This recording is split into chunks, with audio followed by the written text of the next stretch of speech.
And I always say that, the key is not always to come up with something utterly unique. The key is to come up with something that is better or different. So I would say, don't feel discouraged if you feel that something already exists in the market. Just think how it can be done better or differently. So I'm in your lovely Mayfair salon, and I am a big customer of Duck and Dry. Yes. So I'm really happy that we get to sit down and chat. Maybe you can tell me a little bit about why you launched. I know you had a huge career change. Yes. And you took a big decision or a big leap to do this. So well, welcome to Duck and Dry Mayfair. Thank you. Yes, it was a big leap. I'm not a trained hairstylist. I don't come from a beauty industry or a services industry. I was a management consultant before. I worked in finance, but I come from a very entrepreneurial family. Business talk was always around the dinner table, and it's something that I've always wanted to do at the back of my mind. I guess as a sort of cliche, I felt there was a niche in London at the time, now over 8 years ago, for a more experience-based hairstyling destination. And, I think sometimes you just need to kind of believe in yourself and go for it and pull that trigger. And so the first store on King's Road was born. Amazing. And then the other ones followed, basically. Yes. I think for me, Duck and Dry was also, it was a business, but also it was a way of building a brand. Yeah, I've always been very, very passionate about marketing and branding. And I was just really curious to see what the brand can allow you to do. So we started doing multiple locations and the economies of scale and team and training. And, I was learning on the go, I guess. Yeah. And then other things came into play. We brought our own product line, which is here. And we initially worked with it just in salons with our clients and stylists until we built the confidence to sort of bring it out to the end consumer.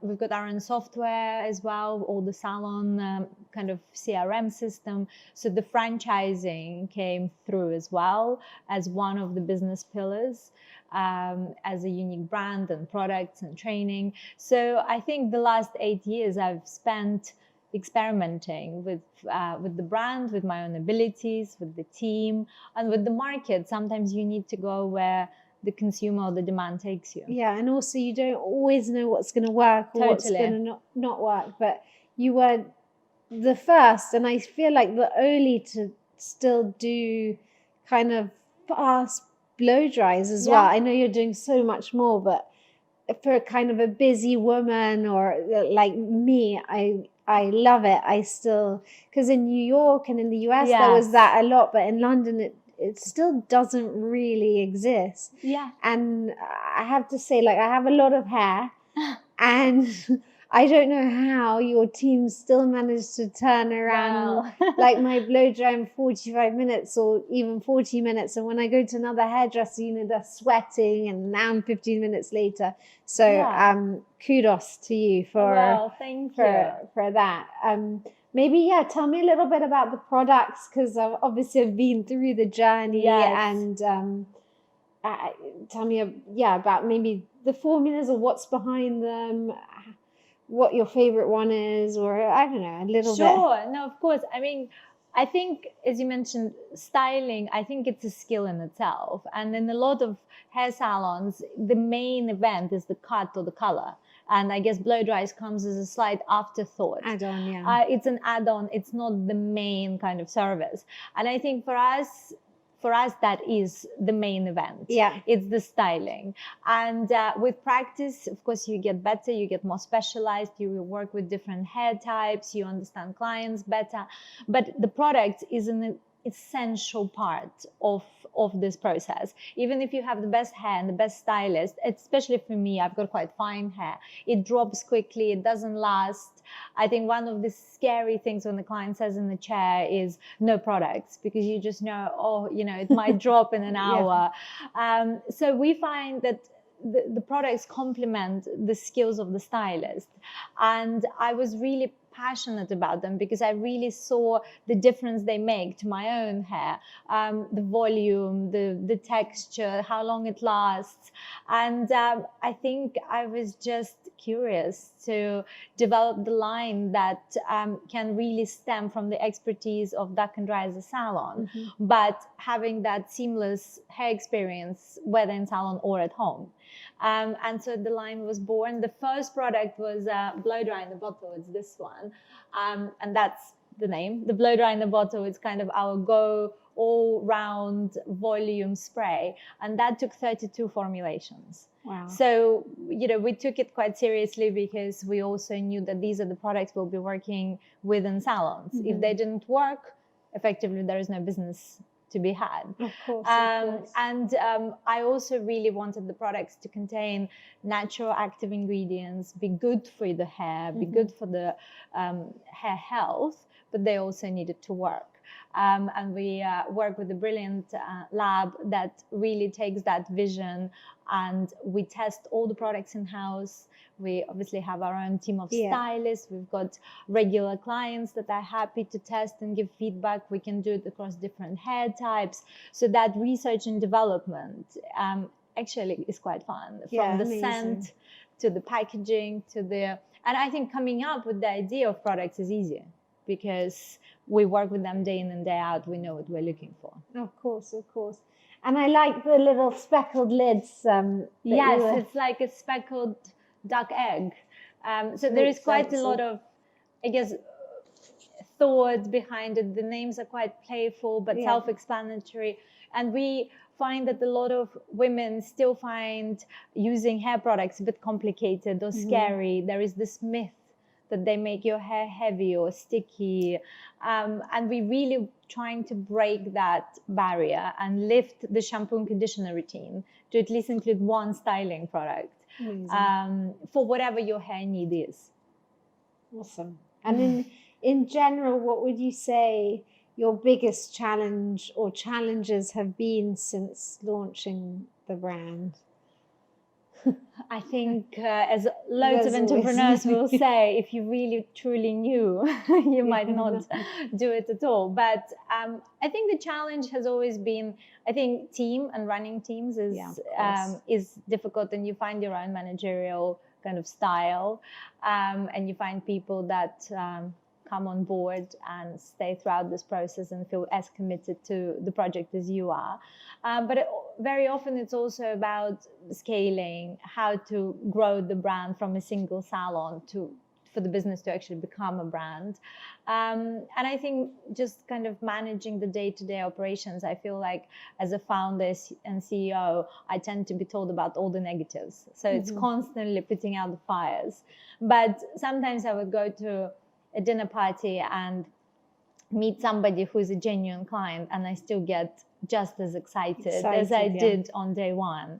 So, I think there are amazing ups, but as I'm sure you know, quite a few lows. A lot of downs.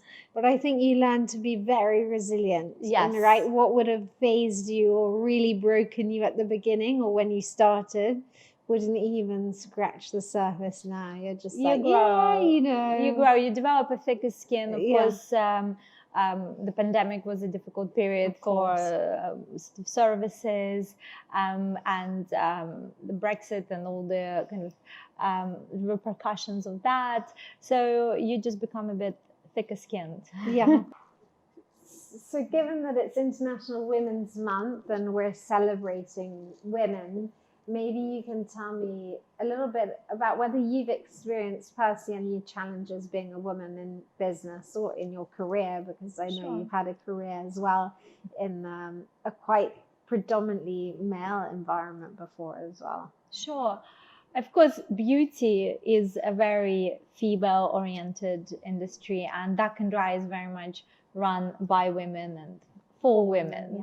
But yes, I mean, I think as a mother, there is definitely an additional challenge.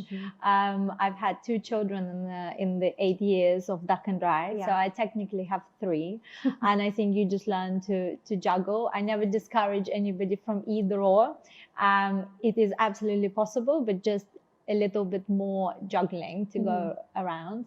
I think sometimes being taken seriously in terms of fundraising, investors, but I guess my financial background does help me a little bit with sort of building that confidence and presenting and being firm about it. But ultimately, I think women face our own sort of challenges in their own right, and very often they are connected to combining a role as a family and running a business, which are both very challenging tasks. But I say that we are super women in many respects, and that kind of diving in full on often is the best recipe, and sort of trying to figure it out along the way. 100%. 100%. And any advice to an aspiring female entrepreneurs? Yes, I think I think very often when people start or think of a business, they think it needs to be a brand new idea, and they get quite scared if they feel that it already exists. And I always say that, the key is not always to come up with something utterly unique. The key is to come up with something that is better or different or better price. So I would say, don't feel discouraged if you feel that something already exists in the market. Just think how it can be done better or differently. And I also think that, yes, the research, the thought behind it, the conversations, the late night thinking is very important. But at some point, it's that kind of first step of doing it and committing to it, which is often 100%. the hardest. So if it's something that you genuinely feel that you want to do, whether you're passionate about the project or just passionate about owning your own business, give it a go. Yeah, I agree. And also, until you launch, you don't really know anything. So from launching that you then kind of adapt. It's never going to be perfect when you launch, and actually it's just about taking the leap to and in launch. fact, I think loads of people, founders of huge consumer brands, always say that the initial idea is rarely the final product. Exactly. So I would say that it's very important. Yes, you are stubborn as a founder as a whole, but retaining the DNA of the product, of the idea, of the brand, but staying quite agile to the circumstances, to feedback, and being open to kind of your baby having different iterations along the way. Of course. And I think, obviously you're Ukrainian. Yes. And it's been an incredibly difficult time, and still is difficult, but you have done quite a lot to try and support. And I think you worked on, or you launched something called Authentic UA. Yes. And can you maybe tell me a little bit about that, how you've been feeling? Of course, sure. Yes, I'm Ukrainian. My family still lives in Ukraine. I made UK my home, but Ukraine is still the place I was born. And so the war has had a tremendous effect on me, on my family. And often there were times where you feel so helpless. Of course. And I felt that the way to cope with it, and as most Ukrainians have done, whether in Ukraine or outside, is to contribute positively towards the efforts. And so we set up Authentic UA, myself and a Ukrainian stylist, and it was a fashion project, a fashion pop-up that we held across Duck and Dry locations. And the idea behind it was that Ukraine is going through such a dark time, and we wanted to shine a light on the creativity, on many talents that are still working in Ukraine right now. I was at the fashion show this morning. 3 Ukrainian designers whose teams are still based in Kiev, producing and designing under quite literally air raids. And we wanted to support that talent, to shine a spotlight on Ukraine in a more positive outlook. And also we felt that fashion as a way of expressing Ukrainian culture and heritage at the time when we are quite literally fighting for the right to exist was something that was very important to us. And we also have volunteers on the ground in Ukraine who are sort of distributing all the funds raised directly for the efforts there. And it was really important for me to, and still is, to continue and support because, it is an ongoing conflict, and it requires all of our efforts to keep the morale, support people who are very much there in the midst of it. And to constantly remind people that it's still going on. The conversation is very important. The conversation, the awareness is very important, and everybody is worried about the fatigue setting in, and a year down the line, it may not be on the news as much as it was. And keeping that conversation going, the awareness, and ultimately, I think public support is very important. I think a lot of decisions and political decisions are still driven by the electorate, of course, and the public support is also very important for people on the ground. Ukrainians are, so touched by the support they have received, and it's that fighting spirit needs to be fed by the support of a wider community. And how can people donate now to what you're doing? I think still when customer pays, they can still donate, right? Yes, in the salons. So in all of our salons, they can donate by just card terminals or cash in cash boxes in salons. We also, for every product that's sold, we donate 15% of all the sales go directly to the fund, and we're hoping to do more events and more fundraising efforts. We are also actively sort of trying to recruit Ukrainian refugees and working with the Ukrainian talent in various capacities, from models to shoots. I think a lot of it is not just about pure donations. It's about supporting Ukrainian economy with whether it's employing people or buying goods and purchasing services. So we're trying to kind of look at it from a sort of all-round perspective with the view of rebuilding in hopefully the near future. Yeah, incredible. Thanks for sharing that and for what you're doing. So I guess moving on to probably something less serious and more shallow, but how you obviously know how to look after your hair. How do you look after your skin? Do you have a similar ethos with skincare, just as you do with hair care? Or? Absolutely, and I think as you get a bit older, you definitely start thinking about the health of your skin more. I've started using SPF. It's better late than never. Exactly. I really love products within your range with the anti-aging, anti-wrinkle, all of the concerns that you start having as an entrepreneur after some time. And of course, using natural ingredients on your skin is, of course, just as important, and knowing the efficacy behind the product line, and the fact that they look great on the bathroom shelf doesn't hurt. It's true. It's so true. And I think with skincare, it's also a very emotional process. It's the scent, the feel of the product, as well as the results as well. So yes, that's the main concern for me. Great. And I have to always ask this cheeky question: any favorite Irene Forte products? Yes, I have always been a huge fan of face toners, and I feel that they're hugely underrated. They are really underrated. So your toner, you like the Helicrescent? That's the one. The Helicrescent toner. That's one of our most popular.